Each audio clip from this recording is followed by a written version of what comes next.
दुलाराय बर' फरायसा आफादनि गाहाय मावखुलि बड'फा हाउसआव दिनै आंजों लोगोसे दुलाराय बर' फरायसा आफादनि लोगो आफादगिरि खोरोमदाव औवारी, गाहाय नेहाथारि खनिन बसुमतारी, लोगो गाहाय नेहाथारि दिनेश ब्रह्म आरो जोंनि सोलोंथाइ नेहाथारि सोमावसार बसुमतारी जों ज'है थांनाय 8 अक्ट'बराव जालांनाय जोंनि एक्सटेन्डेड एग्जिकिउटिभ मेल दुलाराय बर' फरायसा आफादनि रङियानि हरदत्त भिरदत्त भवनाव जायफोर थांखिफोरखौ जों आजावनाय जादोंमोन बेखौ गुवारै आरो गेबेङै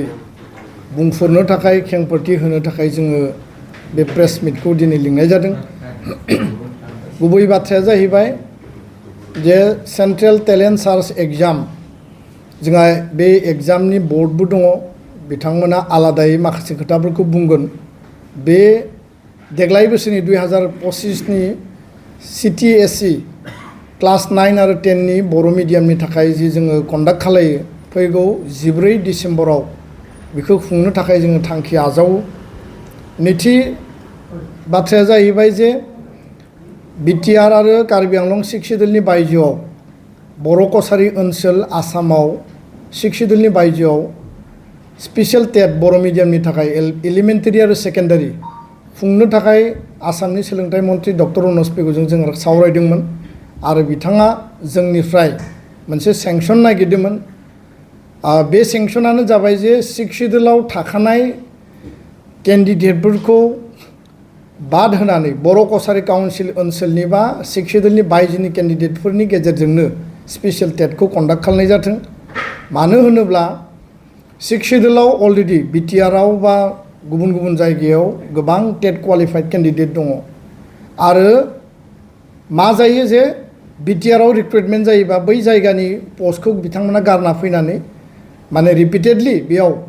एपइन्टमेन्ट होनो गोनां जायो, जि सिस्टेमाव गोबां माने गोनो गोथो बा सिस्टेमनि गोबां खेलिमेलिनि थासारि फैयो। बेखायनो जोङो थांखि आजावदों जे सिक्सिडुलनि बायजोआव थानाय केन्डिडेटफोरखौनो स्पेशल टेटआव एटेन्ड खालामनो होनायनि जि मोनसे थांखि बे थांखिखौ जों आजावो। बोसोरनि बायदि आन्डार 13 बयस आरो आन्डार 15 गार्लस माने बर' जायफोर यां प्लेयार बिथांमोनखौ जि आन्डार 13 फुटबल टुर्नामेन्ट आरो आन्डार 15 गार्लस फुटबल टुर्नामेन्टखौ फैगौ नभेम्बर दानाव दुलाराय बर' फरायसा आफादा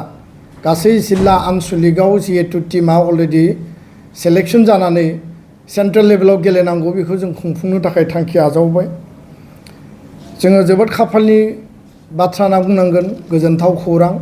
बड'फा FC जोंनि आन्डार 13 जि बयस बे टिमनि सेलेक्सननि उनाव स्टेट लेभेलाव बड'फा FC मुङै दुलाराय बर' फरायसा आफादनि मोनसे क्लाब रेजिस्टार खालामनानै जोङो गेलेहोदोंमोन आरो बेयाव बादायलायनायाव बाहागो लादोंमोन आरो बिनि उनाव बड'फा FCआ अल इन्डिया फुटबल फेडारेसननि देग्लाय बोसोरनि आइ लिग बे आइ लिगआव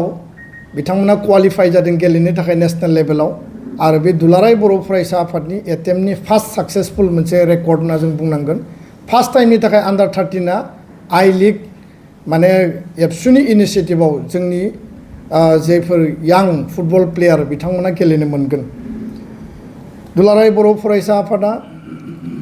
बर' गोजोन गोरोबथा 2020 बे गोरोबथानि आद्रा थानाय दफाफोरखौ आखरे आखरे मावफुंनांगौनि थाखाय जों थांखि आजावदों आरो बेबायदियैनो थांनाय 5 बोसोराव माखासे दफाया मावफुंजाबाय। 60 खान गामि सोनाय जाबाय, 10 खान माने कलेज प्रभिन्सियेलाइज खालामनाय जाबाय आरो बर' रावखौ आसामनि लोगो सरकारि राव महरै थिसननाय जाबाय, मर्यादा होनाय जाबाय। बिनि अनगायैबो माखासे इमप्लिमेन्टेसन माखासे खामानिफोरा जाबाय। दा गुबै जाय बे दफानि जि मेन पइन्ट्स दङमोन 125 माने कन्स्टिटिउसनेल जि एमेन्डमेन्ट सिक्सिडुलनि आरो आर्टिकेल 280नि जि एमेन्डमेन्ट भारत सरकारनिफ्राय थोंजों बिटिआरआव बा सा सानजा भारतनि 10टा सिक्सिडुलाव फान्ड फैनांगौ, पुँजि फैनांगौ आरो 125 एमेन्डमेन्टनि गेजेरजों आथिखालनि बिटिआरनि बिटिसिनि 40टा समस्तिया 60टा जानांगौ, बेयाव 39टा साबजेक्टआ 47 जानांगौ आरो जिखिनि जोंनि पावार जिखिनि जोंनि क्षमता बियो बारायनांगौ। बे 125 एमेन्डमेन्टआव अलरेडि लिरखानाय दङ रोखा रोखायै। दा बेखायनो 125 एमेन्डमेन्टखौ पास खालामनांगौनि थाखाय फैबाय थानाय विंटार सेसन डिसेम्बराव जानो गोनां बे पार्लियामेन्ट सेसनाव जिकुनु बिनिमयाव पास खालामनांगौनि थाखाय दुलाराय बर' फरायसा आफादा भारत सरकार आसाम सरकार भारतनि नखर बिफाननि मन्त्रि अमित शाह बिथांखौ हम मिनिस्टार बिथां आरो आसामनि गिबि मन्त्रि डक्टर हिमन्त बिश्व शर्मा बिथां दुलाराय बर' फरायसा आफादजों ट्राइपार्टाइट टक जोङो दाबि खालामदों आरो जों प्रस्ताब लादों बेजों लोगोसे बे जे एकर्डनि जे दफाफोर दङ एसटि हिल मर्यादा होनांगौ कार्बि आंलंनि बर'फोरखौ लोगोसे बर' कसारि काउन्सिलखौ पुर्नांग मर्यादा बेयाव बिसायख'थि खुंनांगौ समस्ति दानांगौ गामि नटिफाइआ दाबो आद्रा जानानै दङ आरो स्कुल प्रभिन्सियेलाइजेसन कलेजा माखासे जाबाय माखासे दंबावो माखासे स्कुल दंबावो बेखौ फुल फ्लेजेड खालामनांगौ फरेस्ट राइट एक्टनि बाथ्रा